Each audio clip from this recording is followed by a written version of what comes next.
clouds float at this layer, making me wonder if a single player could survive without ever going below them. That would mean that greater than 99.9% of terrain would be off limits, leaving me stranded in pain, but I decided to try Minecraft's hardest challenge seed anyway, and immediately I wondered, how would I get food, water, or even wood? No, really, the spawn point is here, and the nearest tree is all the way over there. If I don't want to go below clouds, it seems impossible, and I figured that it being an igloo would help me a lot. There's lots of blocks found at spawn here, but I broke all of the blocks, and it didn't even get me halfway.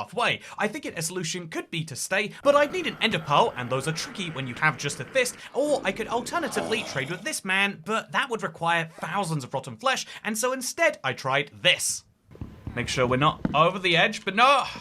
Okay, so it didn't work immediately, but after 2 hours of trying, I eventually made it over to the island, meaning that I could break any of their leaves that were above Y200, giving me both types of saplings, and now I had wood obtained, I could bridge all the way back, and I could theoretically feed myself with those apples, and later I could even bone meal some seeds to get wheat. Although I wouldn't be feeding myself with that, I still had to deal with my last big problem of water, and I also had to work out how to bring myself forward so I could find diamond, enchantments, and even bigger than that, gravel, and it's really important, you'll understand why, but first I got to work claiming land for sheep that I could use to add to the bed heap, and I killed the zombie villager and then bred the besties with my best bread. By now, you're beginning to wonder why the villagers ate before me, but the answer is that I wanted to turn this tiny igloo basement into the world's highest village above Y200, and I kind of succeeded at that, using the emeralds that I got from selling my wood to buy shears, armor, and even a diamond pickaxe. But I still needed water. Thankfully though, this fishman I created obliged, and he also sold me a fishing rod to use in it. This was the last of my basic survival problem solved, but I still was lacking access to so many trades, and as you'll probably know if you've done a challenge like this, getting those trades is so important to getting everything, and so I was in the weird situation of having enchanted diamond tools but no stone to mine with them, and that's when I realized I needed to find new terrain. How was that going to be possible when there were only 3 islands I could see around here? Well, the plan was to take some of that wood I was selling and instead use it to make thousands of slabs and place a ludicrously long highway until I found a mountain, which I did, which got me access to stone, that's nice, iron, that's even nicer, but even better than both of these things, I found myself gravel. This is wonderful because of this one recipe, which many people don't understand, but you can effectively convert gravel into dirt by making coarse dirt, which comes back into regular dirt,